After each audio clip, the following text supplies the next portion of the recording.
अपने बच्चों का पालन ऐसे करो कि आपके बच्चे अपने बच्चों को आपकी कहानी बड़े गर्व से सुनाएं। नमस्कार, मैं Vivek Bindra, founder and CEO बड़ा बिजनेस.com। आज बात करेंगे बच्चों को काबिल बनाने का सबसे बड़ा रहस्य। और वो क्या है सबसे बड़ा रहस्य? पेरेंटिंग की बात करेंगे। आज ऐसे टिप्स दूंगा, हिल जाएंगे। अभिमन्यु को चक्रव्यूह भेदने की सारी कला मां के गर्भ में ही सीखने का अवसर मिल गया था। प्रहलाद 5 साल से कम उम्र के अंदर सारे शास्त्र सीख गए थे।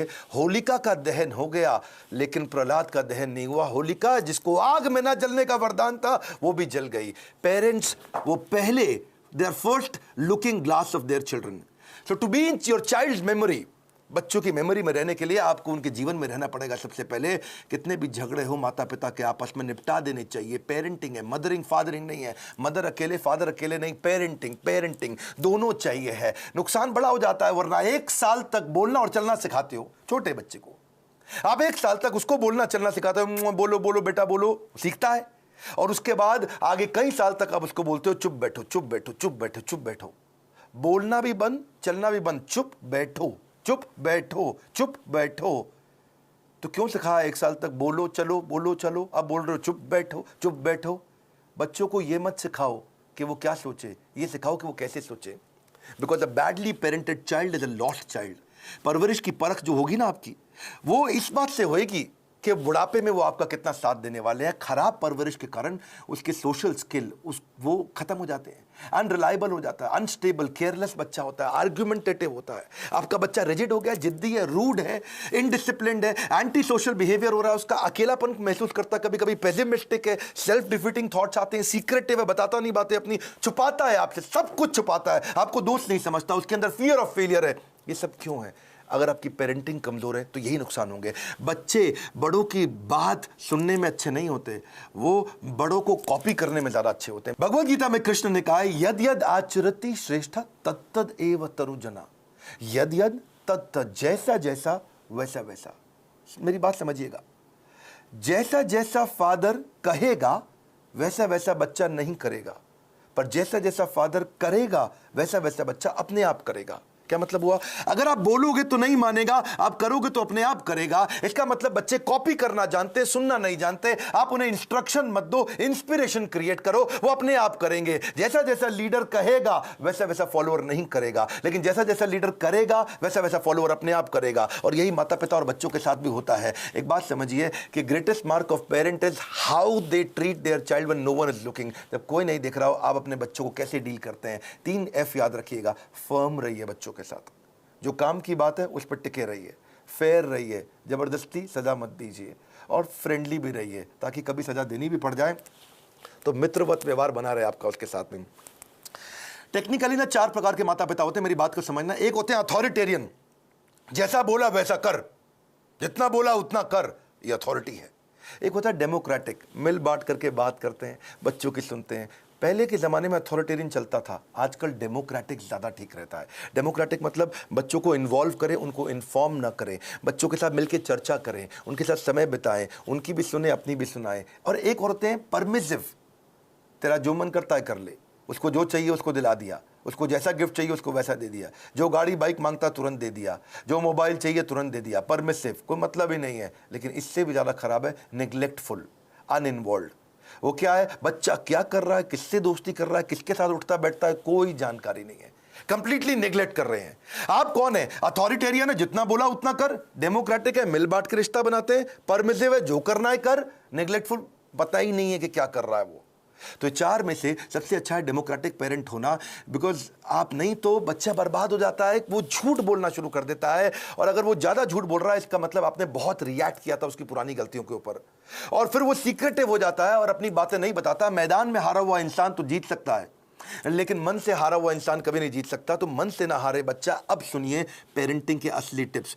पहला टिप, इनकरेज करिए अपने बच्चे को, वो बचपन से इनोवेटिव थॉट प्रोसेस बिल्ड करें। उसको ऐसे प्रश्न पूछिए कि वो इनोवेशन बिल्ड कर सके। दूसरा, उसके साथ बैठ के किताबें पढ़िए और अच्छे वीडियोस देखिए। ये नहीं उसको बता दिया, उसके साथ बैठिए, खुद भी पढ़िए, चर्चा करिए उसके साथ में।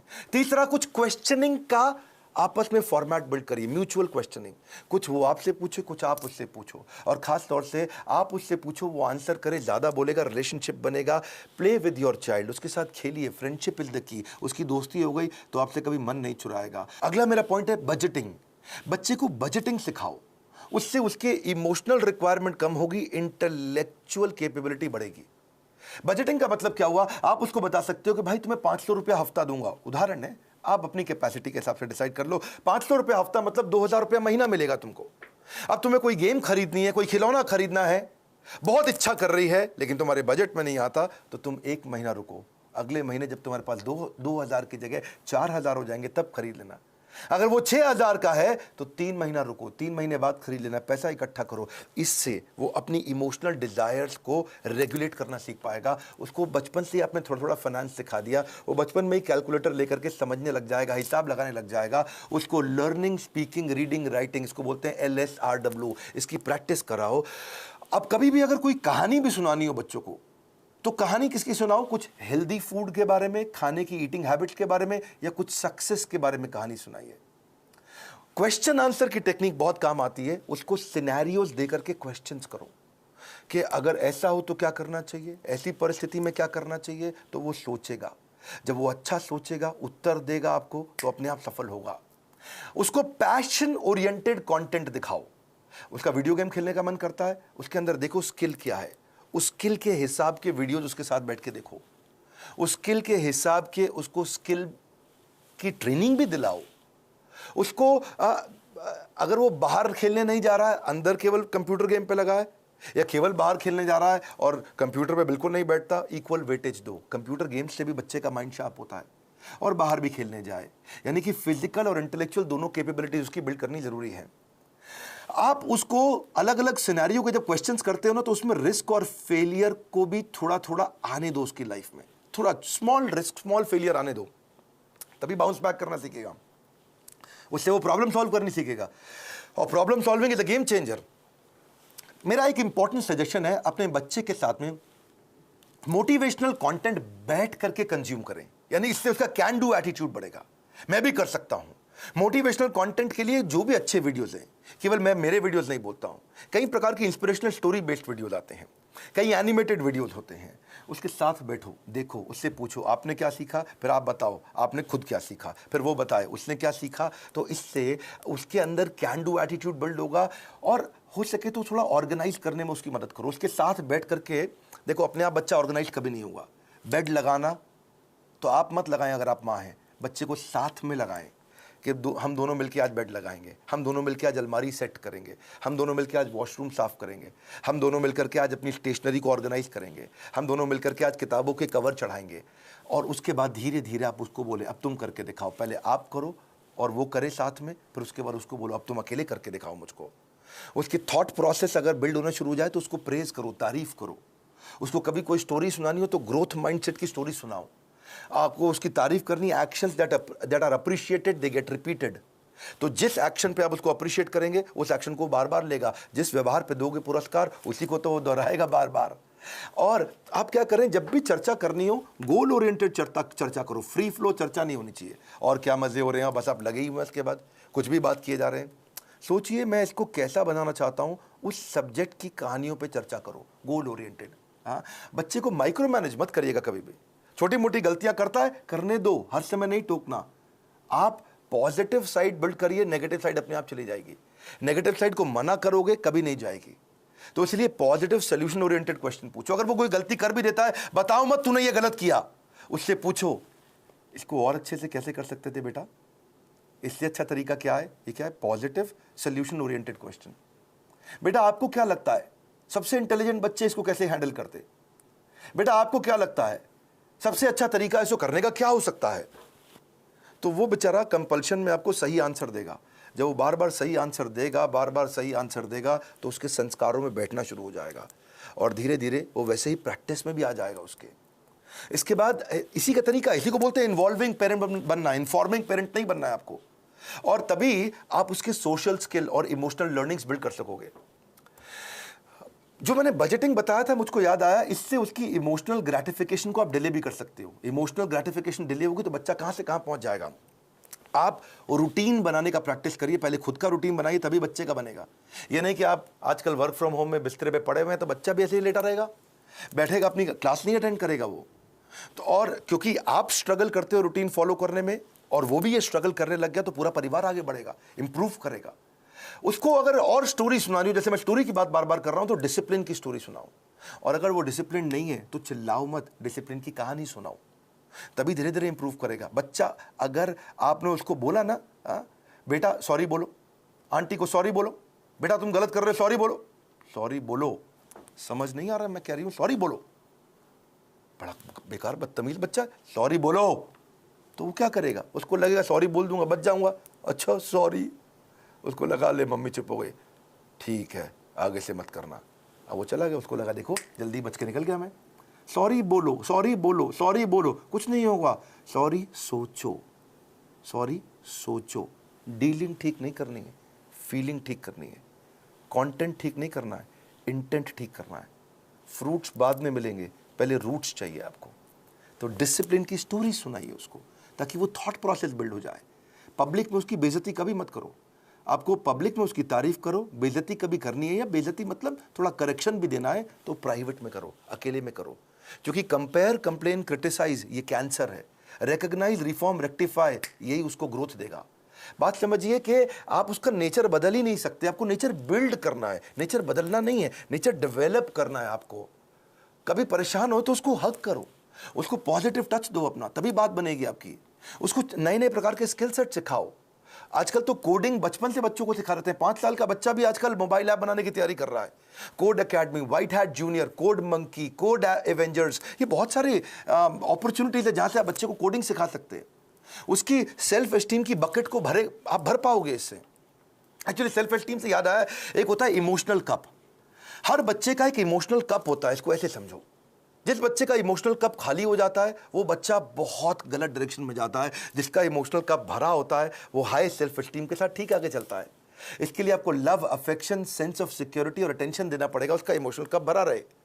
अगर आपने उसके साथ खेले, फ्रेंडशिप किया, क्वालिटी टाइम दिया और प्रेम किया, उसको प्रेज किया, अप्रिशिएट किया, उसका कप भरा रहेगा। लेकिन अगर आप उसको पब्लिक में बेइज्जती किया, क्रिटिसाइज किया, एब्यूज किया, निगलेक्ट किया, उसका ह्यूमिलिएशन किया, उसको पनिशमेंट दिया बिना किसी रीजन के, वो अकेलापन महसूस करता है, फेलियर महसूस करता है, रिजेक्टेड महसूस करता है, उसका इमोशनल कप खाली हो जाएगा बिल्कुल। और फिर वो इमोशनल कप भरने के लिए कहीं बाहर जाएगा, किसी और के पास जाएगा, गलत दोस्तों के पास जाएगा, गलत जगह पे जाएगा, गलत वेबसाइट्स खोलेगा, वो लोगों से अपने इमोशनल कप को भरने के लिए खींचेगा तरीके, मिसबिहेव करेगा अटेंशन गेन करने के लिए, मैनिपुलेट करेगा, जेलसी हो जाएगी उसको दूसरों को देख के। आइसबर्ग देखा है आपने? आइसबर्ग को समझो आप, इससे समझ आएगी आपको बात। आइसबर्ग होता है वो बर्फ की चट्टान जो समुद्र के अंदर होती है, लेकिन 10% दिखती है, 90% पानी के नीचे होती है। आइसबर्ग में पानी के नीचे बहुत बर्फ है, वो दिखती नहीं है, दिखती 10% है खाली ऊपर ऊपर। बच्चों की जिंदगी भी ऐसी आइसबर्ग के जैसी है। अगर उनका एंगर, उनका स्क्रीमिंग, वो चिल्ला रहा है, वो कोई बात छुपा रहा है, वो वायलेंट हो गया है, अग्रेसिव हो गया है, वो रो रहा है, ये खाली 10% ऊपर दिख रहा है, इसके नीचे 90% बहुत कुछ था। उसकी एंग्जाइटी, फ्रस्ट्रेशन, उसका डिस्ट्रेस, उसका ट्रस्ट ना कर पाना, उसका फेलियर, उसका ग्रीफ, उसका अनश्योर होना, उसका स्ट्रेस में होना, अटैक्ड महसूस करना, उसका हर्ट महसूस करना, उसका वरिड, अलोन, लोनलीनेस फील करना, ये सब समुद्र के नीचे था। और समुद्र के ऊपर क्या है? थोड़ी सी बर्फ दिख रही है। आप उस बर्फ को लेकर ट्रीटमेंट कर रहे हो, जो नीचे दिखती हुई बर्फ को लेकर कर रहे हो, जो नीचे छुपी हुई बर्फ है, उसको ठीक करना है। इसलिए करेक्शन नहीं, इंस्पिरेशन। बच्चे, पता है, अगर आपको उनको सफल बनाना है, उनकी सफलता का स्कोर बोर्ड बना दो, गेमिफाई कर दो। इसको क्या बोलते हैं? Gamification of value inculcation. अगर आप उनमें संस्कार डालना चाहते हो तो गेमिफाई कर दो उसको। इसको गेम देखो, बिकॉज अगर स्कोर बोर्ड बना दोगे ना तो वो जीतना चाहेंगे। देखा आपने, क्रिकेट का स्कोर बोर्ड होता है, बास्केटबॉल का स्कोर बोर्ड होता है। जैसे स्कोर बोर्ड चालू होता है, बच्चे जल्दी खेलते हैं, एनर्जी से खेलते हैं। जब टेस्ट प्रैक्टिस मैच होता, क्रिकेट में भी पहली बॉल प्रैक्टिस बॉल फेंकते, सुना आपने? कौन खेलता है? उसने बल्ला घुमाता नहीं बच्चा, ठीक, क्या फर्क पड़ता है, आउट भी हो जाए तो भी कोई फर्क नहीं पड़ता। लेकिन जैसे ही स्कोर बोर्ड शुरू होता है, बच्चे जान लगा के खेलते हैं, अबे जीतना है अपने को, एनर्जी आ जाती है उनकी। वैसे ही आप भी कुछ इसको वैल्यू, संस्कारों को बिल्ड करने के लिए गेम क्यों नहीं बना देते? कोई टोकन लेके आओ बाजार से, उस पर 1 रुपया, 2 रुपया, 5 रुपया, 10 रुपया लिखो टोकन पे, और उनके साथ डिस्कस करो। अगर ये बिहेवियर करोगे तो तुम्हारे इस बॉक्स के अंदर मैं 2 रुपए का टोकन डालूंगी, 5 रुपए का डालूंगी, 10 रुपए का डालूंगी या डालूंगा अगर आप पिता हैं तो। और अगर तुमने ये गलत बिहेवियर किया तो ये टोकन बाहर निकल जाएगा, तुम्हारा रोज का स्कोर बोर्ड बनेगा शाम को। अगर वो सुबह टाइम से उठा तो 2 रुपया मिला, अगर उसने ब्रश टाइम से किया तो 2 रुपया मिला। रुपया मतलब पॉइंट, आपने बोला, मैं पॉइंट कह रहा हूं, उसको रुपया दें या पॉइंट दें, लेकिन बाद में उसको रिडीम करने का तरीका बना दो, है जी। अगर टाइम से होमवर्क किया तो 5 नंबर मिल गए या रुपया मिल गया। अगर आप वो समय से सोने चला गया तो 2 रुपया मिल गया। अगर वो समय से खाना खाएगा तो 7 रुपया मिल गया। अगर टेंट्रम करेगा तो काट लो, सामान फेंक रहा है इधर उधर तो काट लो, उसमें से निकाल लो, चिल्ला रहा है, गाली दे रहा है तो 7 रुपया निकाल लो। अगर मिसबिहेव कर रहा है माता पिता के साथ तो 10 रुपया निकाल लो। ओबे नहीं कर रहा आपकी बात, 7 रुपया निकाल लो। किसी को गाली देता है, थूक देता है किसी के ऊपर तो 10 रुपया निकाल लो। तो आपने तरीका निकाला। इससे क्या होगा, शुरू शुरू में तो पॉइंट के चक्कर में वो अच्छे बिहेवियर्स को प्रैक्टिस कर जाएगा, पर आने वाले समय के अंदर वो उसकी आदत बन चुकी होगी, वो उसके बिहेवियर में, उसकी प्रैक्टिस में आ चुका होगा, और फिर उसकी लाइफ से, इसको बोलते हैं गेमिफिकेशन। बच्चे को अकेला मत छोड़ो, इतना बच्चों के आंसू ना कड़वे होते हैं, उन्हें मीठा करना है आपको। उसकी जिज्ञासा गहरी होती है, उसको शांत करना है। उसका दुख बहुत तीव्र होता है, इससे उससे ले लो। उसका हृदय कोमल है, उसे कठोर मत बनाओ। Your children will become what you are, so be what you want them to be. बड़ी सिंपल सी बात है भैया। अगर आप दोनों का आपस में झगड़ा भी है पति पत्नी का, बच्चों के लिए सुलझा लो। आओ साथ में बैठो, बात करो, प्यार करो दूसरे को, ताकि बच्चे का जीवन सुरक्षित हो सके। ये फादरिंग नहीं है, मदरिंग नहीं है, ये पेरेंटिंग है। गलती किसी की भी हो, आप दोनों में से ईगो को साइड में रखो, बच्चे को और सिखाओ, आगे बढ़ाओ। हमने भी बच्चों के लिए बहुत प्रोग्राम्स बिल्ड किए हैं। मैंने बच्चों का एक प्रोग्राम एंटरप्रेन्योरशिप का लेकर के आए, जिसको हम बोलते हैं एवरीथिंग अबाउट एंटरप्रेन्योरशिप। और वो स्टूडेंट्स के लिए, अर्ली एज से बच्चे सीखते हैं कि वो कैसे छोटा छोटा बिजनेस शुरू कर सकें, कैसे पहले 100 कस्टमर को अट्रैक्ट करें, कैसे वो अपनी सेल्फ कोचिंग डायरी बनाए, कैसे वो कंपटीशन को समझें, कैसे वो प्रोडक्टिव हो सके, कैसे वो अपनी कम कॉस्ट के अंदर बिजनेस शुरू करें, बिजनेस को प्लान कैसे करें, फाइनेंशियल डिसिप्लिन क्या होता है, कॉस्ट को कैसे ऑप्टिमाइज करते हो, low cost marketing, low cost branding क्या है, $0 मार्केटिंग क्या है, 60 सेकंड में सेल्स की पिच कैसे दे दी जाए, सेविंग्स को वेल्थ कैसे बनाए, कंपनी को शुरू कैसे करते हैं, कंपनी फॉर्मेशन का तरीका क्या है, 2-4 लोगों को अगर हायर भी करेगा शुरू में तो एफिशिएंसी कैसे बिल्ड करेगा, हाई परफॉर्मेंस कल्चर कैसे लेके आएगा, स्कोरबोर्ड्स अपने कैसे बनाएगा, एम्प्लॉइज़ को एंटरप्रेन्योर कैसे बनाएगा, कंज्यूमर इनसाइट क्या होती है, कस्टमर को कैसे समझेगा, प्रोडक्ट बनाने का तरीका क्या है, कम खर्चे में बिजनेस शुरू करने के सारे आइडियाज, चाहे वो चैटबॉट बनाएं, फ्री के चैटबॉट मिलते हैं। तो ऐसी बहुत सारी चीज़ें हमने एवरीथिंग अबाउट एंटरप्रेन्योरशिप में सिखाई हैं। अगर आप चाहते हैं आपका बच्चा भी एंटरप्रेन्योरियल माइंडसेट को बिल्ड कर सके बचपन से ही, तो उनको इन कोर्सेज में ज्वाइन कराइए। इस समय बच्चों के लिए हमने 50% डिस्काउंट रखा हुआ है।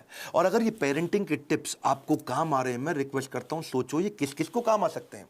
ईमानदारी के साथ थोड़ा 2 मिनट और लगा लीजिए। आपने इतना समय लगा लिया है तो आप सीरियस है कंटेंट को लेकर के, क्योंकि आपने इतना समय लगाया। अब सोचो कि किसको फायदा होगा, किसके बच्चे बिगड़ रहे हैं, किसके बच्चे खराब हो रहे हैं, कौन बच्चे से परेशान रहते हैं माता पिता, उनको ये वीडियो अलग अलग व्हाट्सएप ग्रुप में शेयर करो, अपना मैसेज भी लिखो, अपने नोट के साथ शेयर करो, लाइक करके उत्साह बढ़ाओ अगर ऐसे वीडियो पसंद आते हैं। और नीचे मुझे कॉमेंट बॉक्स में बताओ कि आपको कौन सा वाला वैल्यू, आपको कौन सा वाला आइडिया, आपको कौन सा वाला टिप सबसे ज्यादा पसंद आया। मैं कॉमेंट बॉक्स में पढ़ने के लिए आऊंगा। इस बार हमारे साथ जुड़े रहने के लिए, दुनिया का नंबर 1 एंटरप्रेन्योरशिप यूट्यूब चैनल बनाने के लिए और मेरे पर्सनल वीलॉग वाले चैनल पे भी आने के लिए मैंने एक नया चैनल बनाया जहां अपने मोबाइल से वीडियो डालता हूं। आप सबका हृदय की गहराइयों से प्रेम पूर्वक बहुत बहुत धन्यवाद।